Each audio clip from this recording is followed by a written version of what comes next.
So many lost, to combat, to suicide, to silence. And those who return find themselves facing a change. I joined at 18. I created my own family, and it was good. A new mission, life after military service. It was way harder. It was way harder than I expected. Many find themselves in an unknown world that doesn't understand At that point that the drug was using me, I couldn't stop. and hasn't been where they have. And so you're trained to go to war, but you're not trained to deal with what war provides to you. But many have found a way out, a way forward. But what I want them to know that it's that life is worth every second. And a way to help others as they navigate this new mission. We just want people to feel like they're not alone.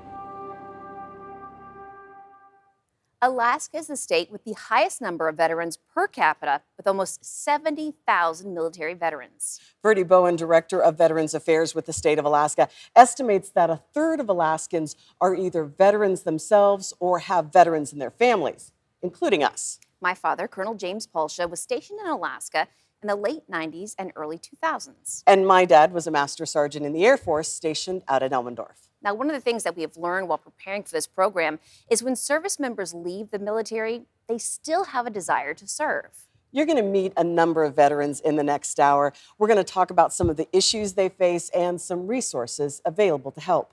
Because when you leave military service, it's not as simple as changing your job.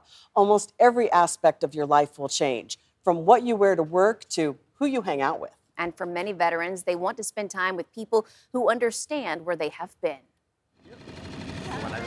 For many veterans like Frankie Navarro, transitioning out of the military was not just about changing jobs. It's a different world. In my transition, it was very present. It was something that that actually affected my personal life, my marriage, which that's different story. But everything in my life was very much affected by losing all that team and that camaraderie that we encounter, that we live in the Army. If you ask 90% of veterans, you ask what's the one thing they miss the most about their time in service, it's going to be camaraderie. It's going to be that brother and sister to your left and right. You don't get that in the civilian world. Organizations like Alaska's Healing Hearts find ways to put veterans together with activities that can help them reconnect with other veterans, their families, and their lives. I think our watchword, as we say, is serving the battle wounded and battle weary, and that's that total warrior concept. You know, the warrior and their influencer, their family or their significant other, their friend, that best helps them heal as we try to put them together. James Hastings with Alaska's Healing Heart says they don't focus on one activity, but try to match the person with whatever they want to do, whether it's hunting, fishing, or kayaking. We just want people to feel like they're not alone. There's somebody out there that's worse off than I am. Maybe I can help them. Or there's someone who's got the same issues. Man, I wonder how they're doing because they seem to be doing great. They went through the same things when they're doing great. I wonder what they did. So if we can put those folks together, they share the tips, trades, and the tips and the skills of just survival. A fall retreat allowed families to get together. With this particular weekend, we've got bounce houses for the kids, we've got boats for the kids, we've got trail rides. Most everything's focused on the kids because this is mostly families signed up here. We want them to feel that family level of enjoyment because that opens up lines of communication. 20 years ago, while I was homeless on the street. This is Devin Stewart's third retreat with the group, and he says a lot has changed personally since that first time. The first year I came in, I weighed 105 pounds more than I weigh right now. I couldn't walk from my cabin down over there to the bonfire. I couldn't, without just being exhausted and feeling horrible. Getting out of the house, that was my first time really getting out of the house and going and doing anything. Trying not to cry cause another brother died. You could swap war stories out here if you wanted. You talk about fight and stuff. You could talk about nothing at all and sit and enjoy your beer or your soda pop. One day you're putting up pictures of your kids. But there's people here that have ears and they're willing to listen. They're happy to hear. We're among our people out here, if that makes sense. Many who have found help through Alaska's Healing Hearts return and continue to serve. But I do volunteer with these guys quite a bit. So I'm here to enjoy the the time, but I also bring my guitar in case anybody wants to like jam out. The organization like this helped me get out of my funk, out of my cloud. Even when I might not be the best person in the world, the best man, or probably the best friend, service and serving others makes me learn how good can you be to other people. Hastings says they focus on comfort first and foremost, and then get in the outdoors for a bit of adventure. Fun causes smiles, causes laughter. You can't laugh without breathing. So we get them breathing, get them excited, get them going, and then we go from there. And joining us now is Jesse Lakin with the Alaska Warrior Partnership. Jesse, you're a combat veteran, of course, and we're going to hear about your story a little bit later on in this program. But we just heard a piece before where you said the thing you hear most from veterans is they miss the camaraderie. When you got out of the service, was that your experience? Yeah, most definitely. I got out in 2010 and, immediately jumped into a job and couldn't, find what I was missing. I didn't really know that's what I was missing for years until I actually went to that same camp 10 years ago. James and his crew invited me out and introduced me to what serving veterans is. At the time, I just was lost walking through the civilian world and went to that camp. And I'm here now running a large organization across the state that covers almost every veteran that we have in our state. And was there a moment when you said, okay, wow, the civilian world is really different after spending your time in the military? Yeah, I got out, I started a job in sales, and then I started teaching and giving back, and then I opened up my own business, and so I was just kind of stumbling my way through life, not really understanding how much difference it was, right? I didn't have a purpose, I just was kind of stumbling my way. And after that camp, I saw that, hey, my story could help other veterans, became my purpose. So, if you could go back and give yourself advice, what would it have been after all the experiences that you have had? The advice I would give myself after that camp would be to look to my left and right and find the brothers and sisters out there struggling and continue to help them. A lot of times, us as veterans, we don't really understand we're struggling, right? We just kind of waiting for somebody to tell us what to do because that's what we knew in the military. And when you're just trying to make ends meet, you're just trying to get through the day, you're struggling, right? You shouldn't be trying to get through the day. You should be thriving. By the end of the day, you should be exhausted because you had a great day, right? But most veterans that are struggling, they're just trying to get to the end of the day.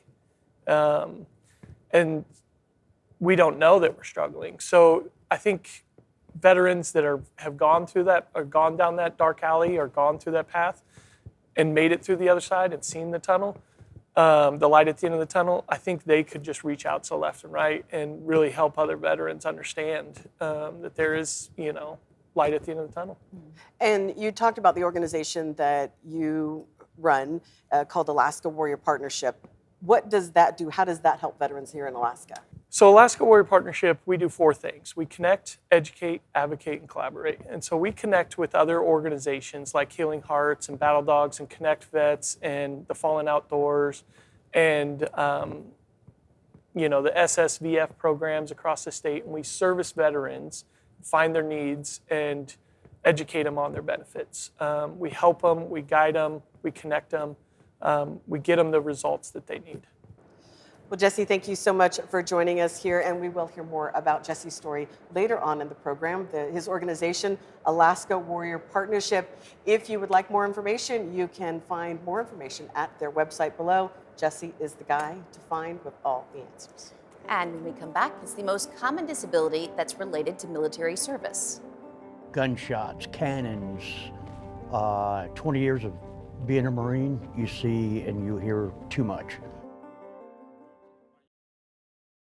From cannons to engines and gunfire, there are many reasons people in the military have hearing loss. And according to the VA, 37.5 million Americans have lost some of their hearing.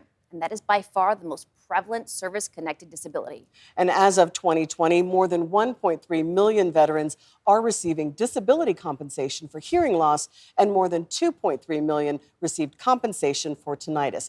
That's according to the Veterans Benefits Administration compensation report. And we recently met with an audiologist who walked us through the hearing test so that we can see how quickly hearing can be lost. Okay, so what I'm going to ask you to do is raise your hand when you hear the beep. Some beeps will be softer than others. Listen carefully. Lean in. I'm trying to find out the softest sounds that he hears. Did you hear that? He's doing very well. Was it in the right or left ear? And I like to switch ears to keep the patient on their toes. This is a hearing test. So you'll notice I start at 0.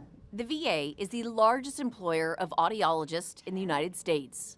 Make sure that they identify the beep at least twice at the same level. According to the VA, 1.3 million veterans received disability compensation for hearing loss in 2020. Hearing loss is very prevalent because of the noise exposure that our veterans and military people are exposed to.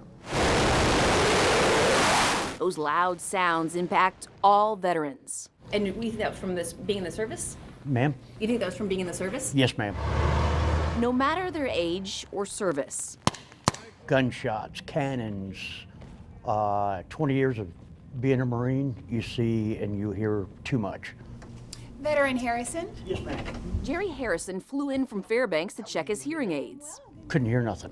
People are looking at you, they're talking, and you're getting closer and closer. And, you know, my wife gets on me all the time. I got the TV set on 90, you know, and she's like, please turn it down to like 20.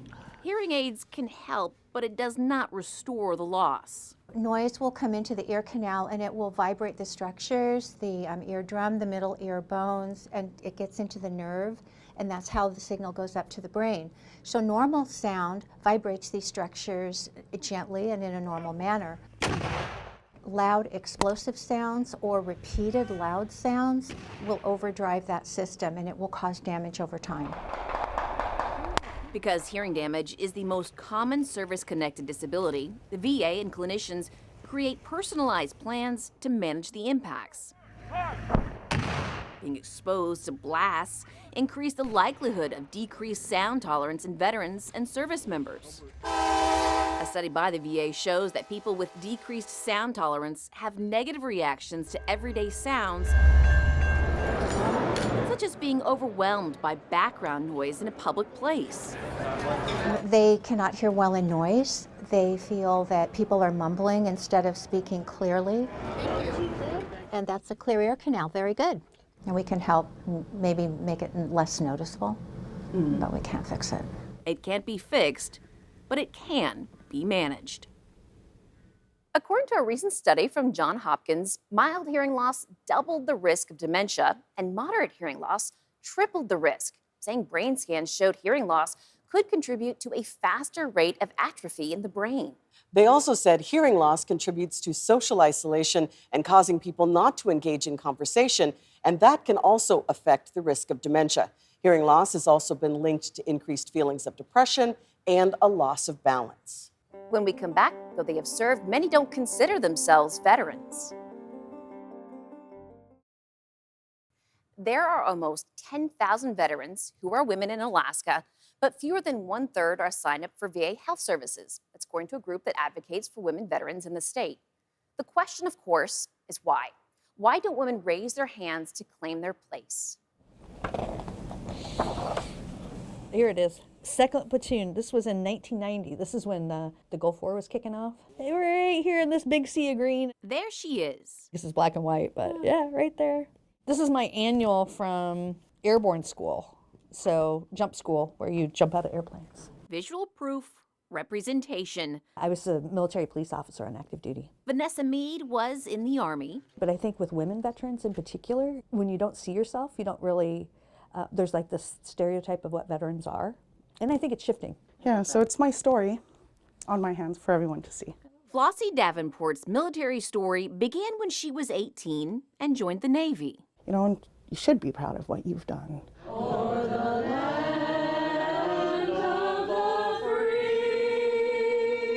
are more than 1.7 million women who are veterans in the United States. So we have over 10,000 women veterans in Alaska, and women veteran population is actually the fastest growing population of veterans in the whole country, and in Alaska in particular.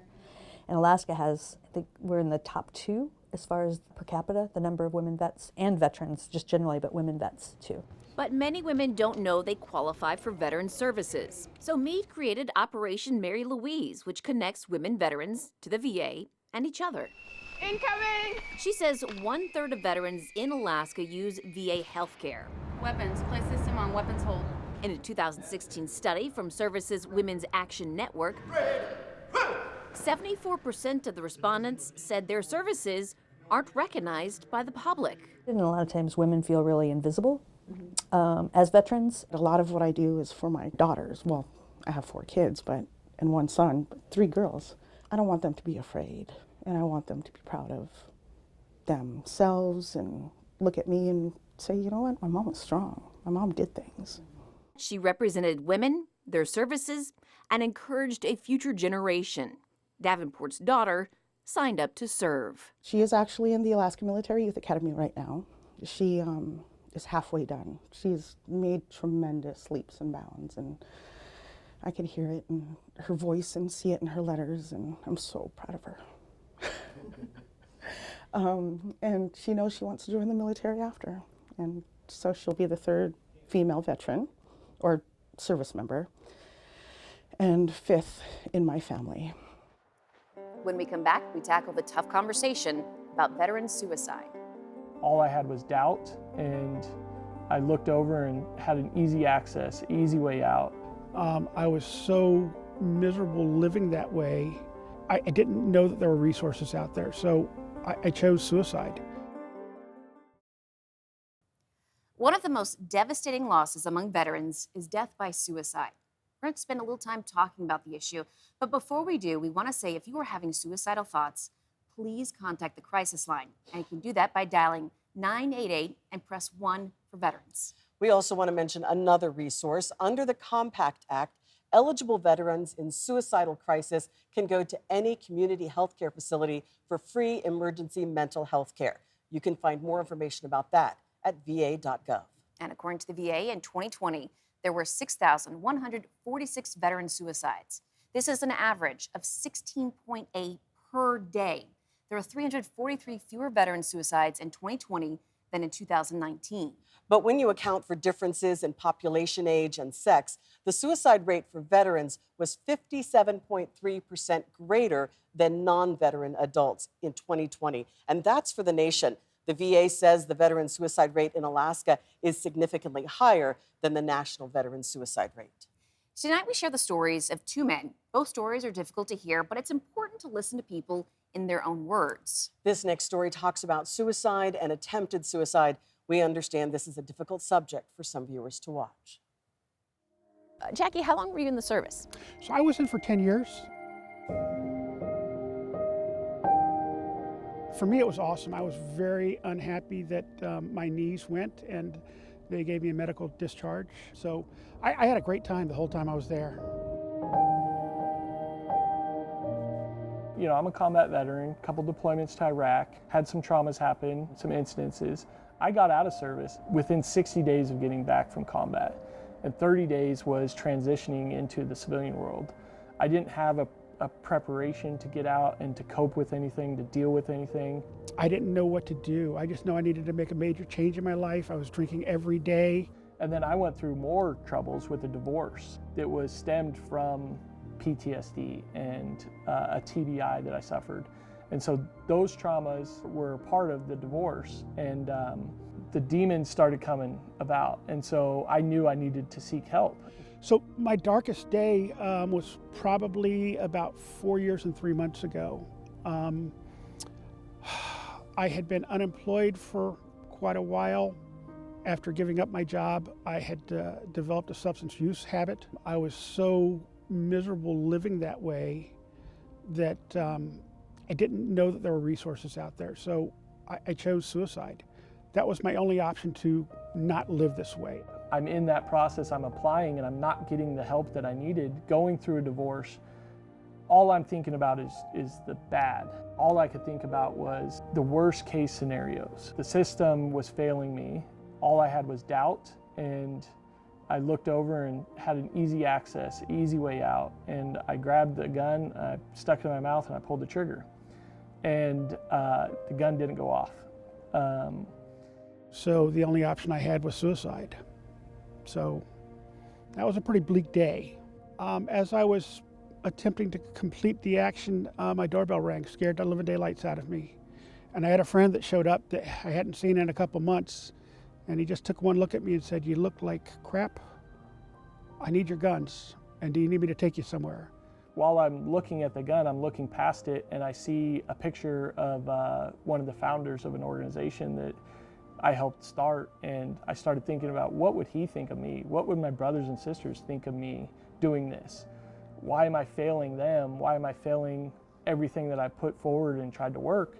And I started thinking of how I could fix that, how I could help other people, how I could drive to support others that are in these dark spots to fight their demons instead of giving up.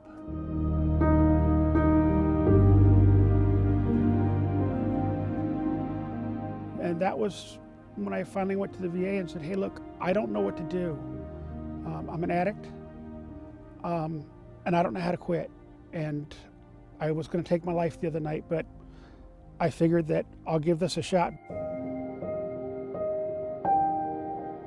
The VA was, so non-judgmental, and they recommended that I go to the domiciliary, which I didn't even know that we had here in Anchorage. It's a 50-bed inpatient facility for veterans. They have substance use problems or homeless problems. And so my mindset shifted as soon as it was all positive after that. Prior to pulling the trigger, it was all negative. Afterwards, it was just think about the positive, how I could change so I could change others. And that started my determination. I felt that I was helped by so many veterans that were staffed there. I couldn't believe it, how freely they gave of themselves. That really inspired me to want to go back and work for the VA and help other veterans. And that's important to me. So I feel a great sense of accomplishment every day when I go home. At the time, this was within the last 8 years, I was homeless, my support system was taken away, I was broke, my bank accounts were cleaned out, and I was only thinking about the negative of life. And then since then, I've been able to build that back up and get myself founded and stable enough to support others. I own my own home now. I have an amazing career helping veterans, built a massive partnership of organizations that all care about veterans, and they all come together to take care of the needs and the wants and to support these guys. It's definitely life-changing. I thought it was the best experience ever. I'm very open and transparent about my story. I think that there's still stigma attached to it. There's still stigma attached to mental health issues, to alcoholism, to addictions. Reach out, call the 988 number, come into the VA. There are providers there that want to help. Joining us now is Rebecca Pillai. She's the Community Engagement and Partnership Coordinator with the Alaska VA Healthcare System. You heard their stories. What are your thoughts? Powerful. I love hearing about veterans who recognize what's going on, reaching out, and especially like these two, Jesse and Jackie, going ahead and giving back, helping other veterans. When you heard their stories, is there kind of a common thread with them and what you see in other veterans when they get out and they're dealing with those mental health issues and troubles? Yes, in the transitioning period, getting out of service, you have this connection with your brothers and sisters. And then when you get out, it's kind of like learning to go ahead and live in the civilian life. And you don't have as many connection pieces, and things happen. Finding a job, relationships and things like that. It's not like how it used to be when you were in the military. We've heard from Jesse that camaraderie is the thing that he hears most veterans are missing. Yes, yes, the connection piece. Definitely, it's one of those risk factors, warning signs. If you're seeing somebody who is isolating from family and friends, not connecting like they used to, not answering their calls, texts, the social media messenger, things like that. Because there's a difference between solitude and isolation. If you could go back in time and talk to people before they get out of service, what advice would you give them to transition easier? Get connected with like our Military to VA department, get connected with other veteran service organizations. That way you have those people there for support to find out those resources you might be needing, the vocational trainings, things like that. Because a lot of military, when you're in the military, I'm going to switch off, but when you're in, you're doing these jobs and then you get out and you realize, I don't have a certain certification. I don't have these things. And then you don't have income. And then there's financial, relationship, and it starts spiraling from there. So connecting before getting out so that you have these things in place. One of the things that I was reading about the VA, we had mentioned that some of the numbers are starting to improve a little bit with the rates of veteran suicide. What is the VA specifically doing to address this issue? There has been two huge initiatives. One is the Suicide Prevention 2.0, and that is one, there are clinical resource hubs that is specific evidence-based practices for suicide. All of it is virtual so that it could assist the smaller VAs and also the larger ones that have a whole bunch of veterans coming to them so that they can be able to provide those clinical care. The second is my position, the Community Engagement and Partnership Coordinator, for me to be working with our community partners, because there's not going to be one federal or state agency that's going to solve the suicide crisis. We need to go ahead and kind of work with our community partners. There's a lot of resources out there. How would you work with families? What do you recommend for them, the families and the friends of service members who are getting out who maybe aren't sure of the next steps? So you can go ahead and call if you're seeing any of the warning signs out there. Mention the isolating, but mood swings, crying, and then getting angry, not getting out of bed, not taking care of themselves, taking care of chores, any of like the risk factors, life stressors out there, good and bad, because I mean, kids graduating, going to college, that's a stressor. That's another transitioning period. But for them, they can go ahead and either call Coaching into Care to get some information on how to help their veterans, or the Veterans Crisis Line 988, press 1 for veterans. And so you're saying Coaching into Care, because one of the things that we've talked about as we're going through this is it's tough sometimes for veterans to say, I need help. Yes. So if you're a family member that sees somebody in your family, this program helps you learn how to talk to them? Yeah, it's exactly what this sounds like. It helps kind of coach that veteran into care. So they're providing information to the family and friends and assisting them and giving them the different resources out there also. Do you find there's still a stigma attached to talking about suicide? Yes, there's a lot of, not just suicide, mental health. Trying to go ahead and decrease that stigma is very important, and letting people know it's okay. We have Buddy Week, we have things like that to make sure. And thank you so much for your time today.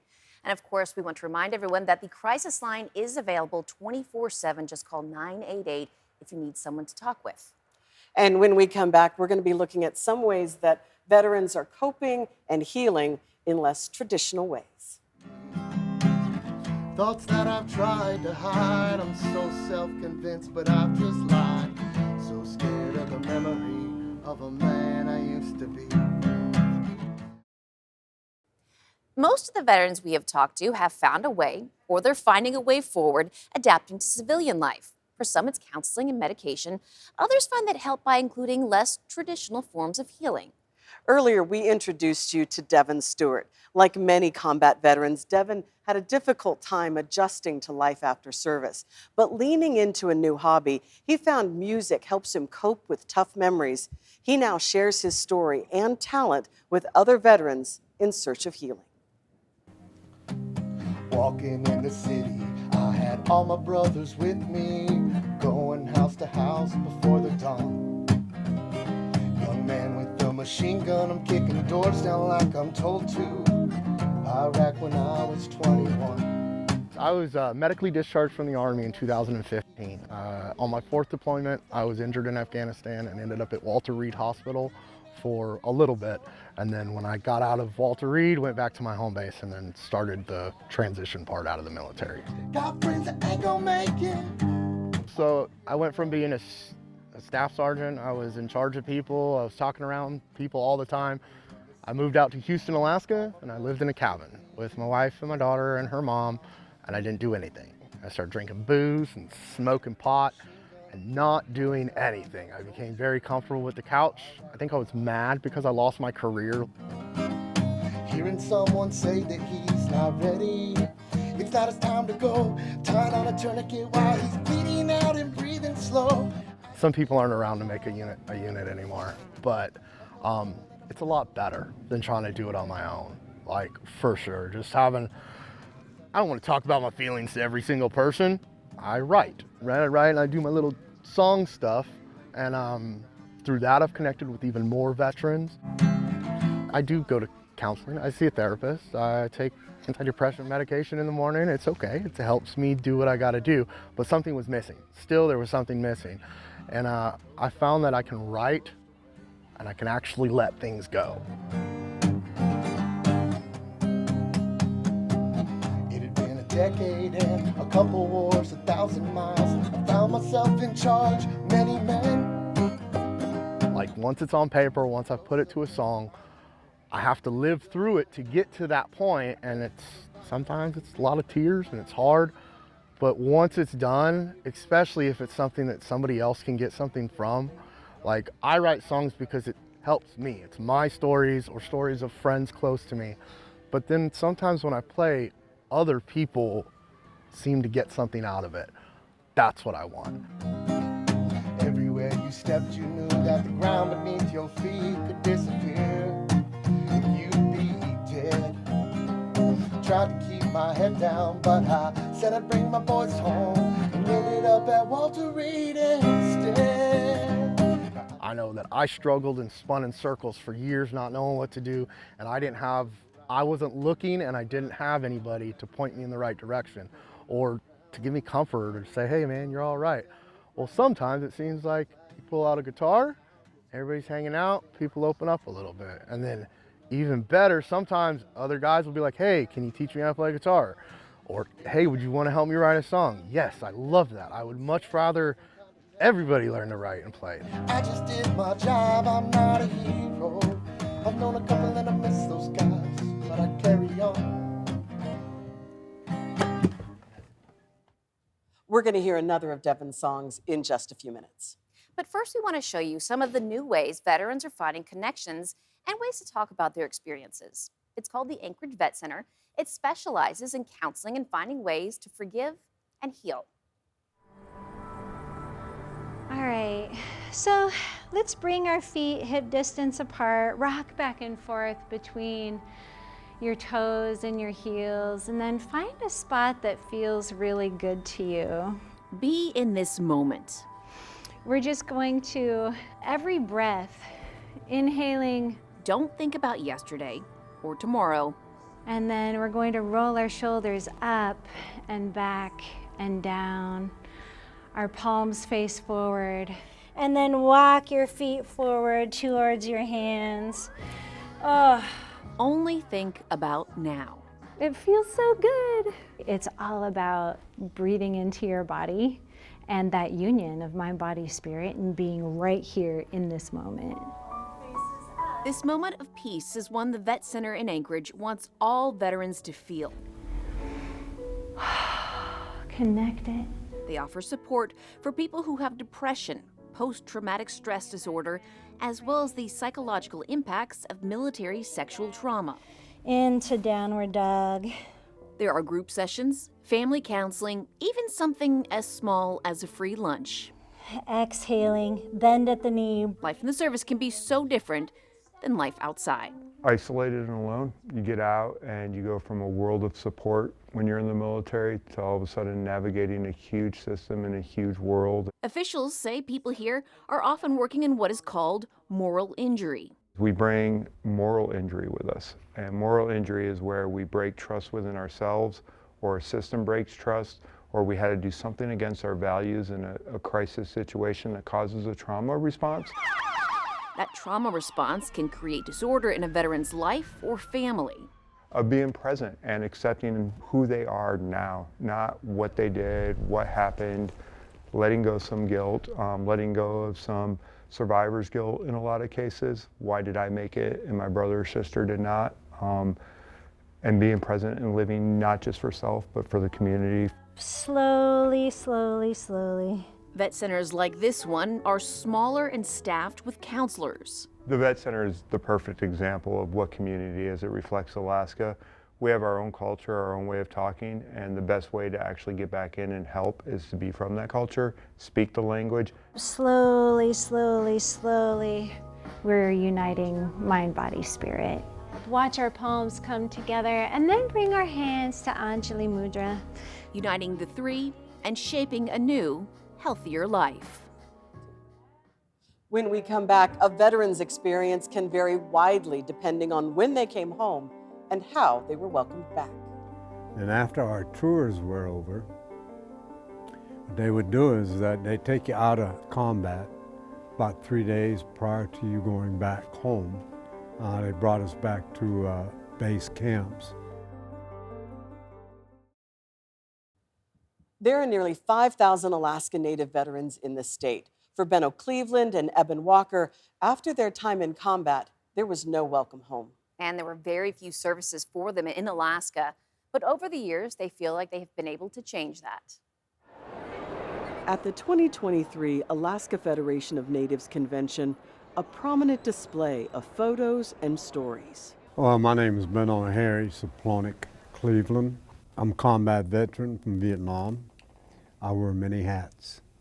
But I'm president of the Alaska Native Veterans Association, president of the Alaska Native Veterans Council, and I'm also currently chair for the Veterans Advisory Committee for AFN. My name is Eben Walker Olrun, and I'm the treasurer for the Alaska Native Veterans Council. And also I'm with the Alaska Native Association out of Fairbanks. Also a Vietnam combat veteran with the United States Marine Corps. As veterans of the Vietnam War, both Benno and Eben say they returned from combat to an unwelcoming environment. I think a lot of Vietnam veterans, when we got back, we threw our uniforms away, we let our hair grow out. A lot of guys had big beard, and a lot of them went out into the woods or into society, not wanting to talk about being combat veterans from Vietnam, the way our society treated us when we came back. It was really nasty treatment. Yeah. And it was not just how society treated them. And then we were all by ourselves. They were given no time to adjust to leaving combat. 3 days prior to getting home, we were still in combat. Still that combat mentality. You were fighting for your life and you had to either kill or get killed. So, you know, we had no debriefing when we got back stateside, back home. And when they got to Alaska, there were few services to help. You know, when we first got back from Vietnam, there was none of that stuff here in Alaska. And if there was, it was very little. But Benno feels they helped change that. Because of the changes we made, there's so many clinics now. There's veteran centers, and there's VA offices. The other thing that is changed is now in a lot of the hub areas, Anchorage, Fairbanks, Palmer, Wasilla, Kenai, they have veteran centers, and they have groups like VFW, American Legion, and all the others. They have what they call NSOs, National Service Officers, that help the veterans fill out the paperwork and help them apply and get their benefits. That's how we can help. And while their welcome home from the war wasn't much of a welcome, they are proud of their service and the service of others with them. Each and every one of you, they've sacrificed for you.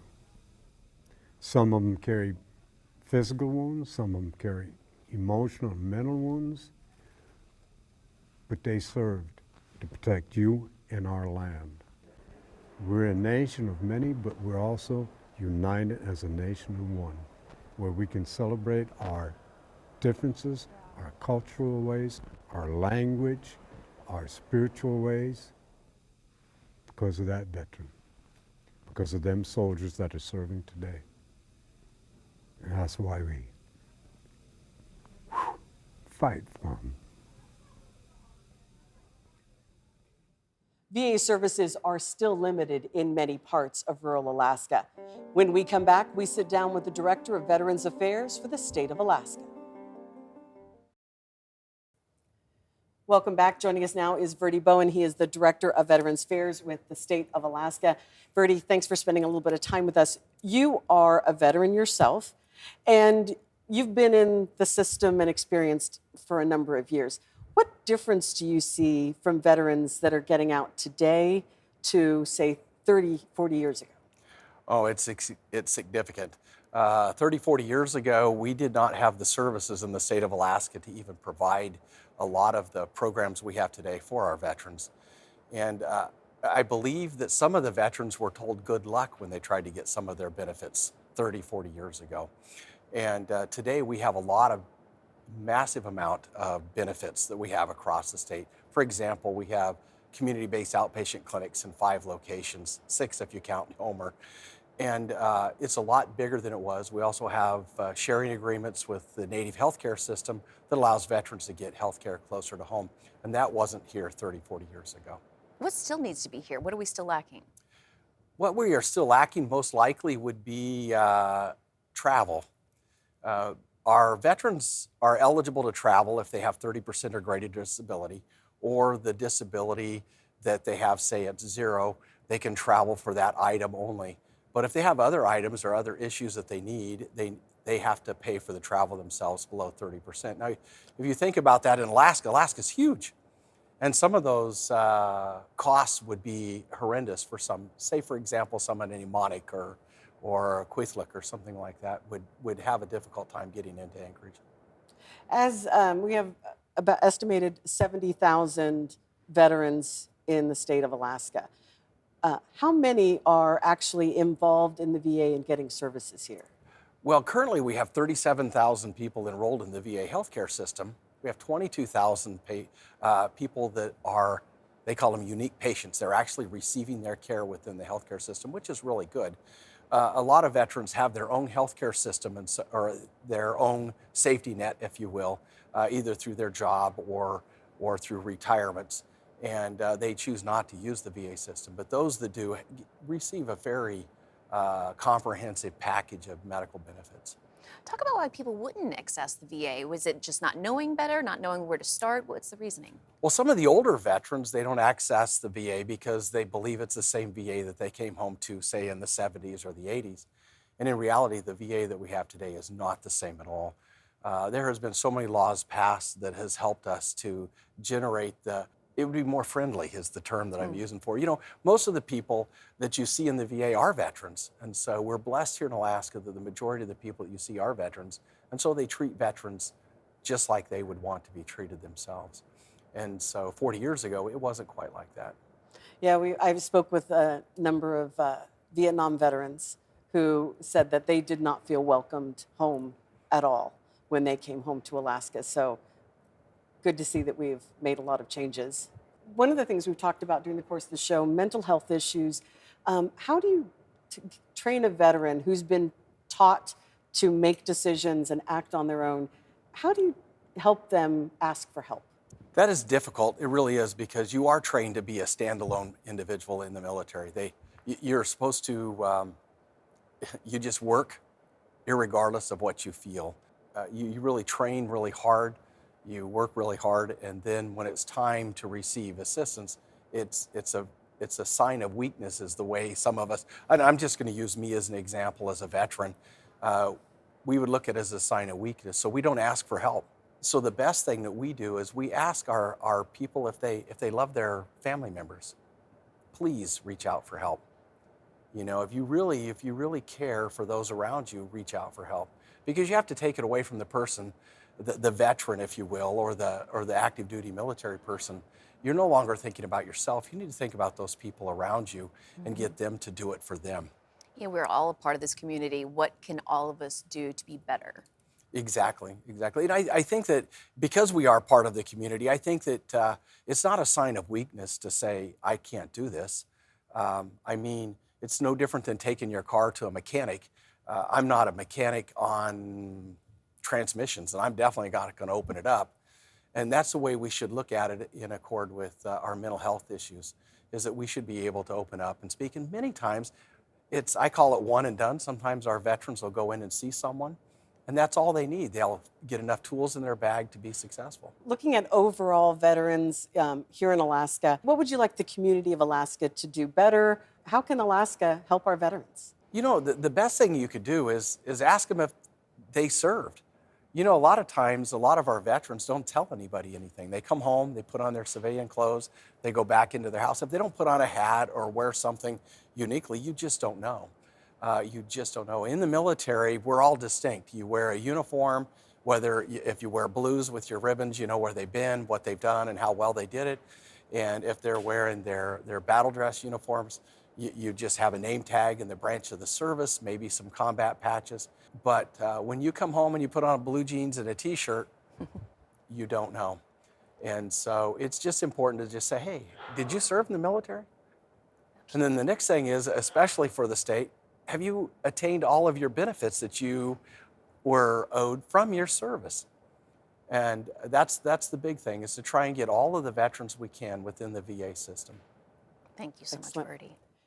Almost 70,000 veterans live in Alaska, but just a fraction are receiving the benefits they earned. The Alaska Warrior Partnership and the Alaska Office of Veterans Affairs have joined forces to locate veterans statewide. If you served, make yourself known at beknownak.com. And to our veterans, thank you for your service and for speaking with us for this special. All of us, veterans included, are all ultimately linked together as Alaskans. We leave you with some final words from our veterans. And now I guess I only know a couple chords on this guitar. Just a broken soldier telling stories about the life I've lived so far. When I landed in Vietnam and I got back to my unit, I was back home. I was back with my family. So I don't know if you can make sense of that or not, but combat veterans will know exactly what I'm talking about. Ask them how they're doing and be honest. You know, a lot of times we're really good at saying, how are you doing today? And they say, fine, and you go on. But when you look at them, you see that they look really stressed. You say, hey, I noticed that you're really stressed. It's okay to ask. It really is. It's okay to step closer and say, hey, what's really going on? Could I help you? I felt that I was helped by so many veterans that were staffed there. I couldn't believe it, how freely they gave of themselves. We've got water events, bouncy houses, cabins with heat. Yeah, there's worse places you could be on a Saturday afternoon than out here. And plus, yeah, my daughter thinks I'm awesome now. Daddy's got to talk to a camera. Oh, I'm getting eaten alive. It's in our nature. We love to give back. We love to see somebody else, off the sweat on our back, thrive, right? We love seeing that. Please believe me, I'm all right.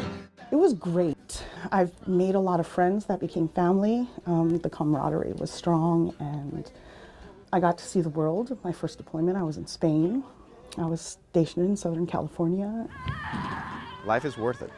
Seeing the light every day and waking up and taking a breath. But if you make the world better and you help people smile and you help people have a better life, you're going to be stronger for that. You're going to heal from that. Well, I'm just me, so my fur coat.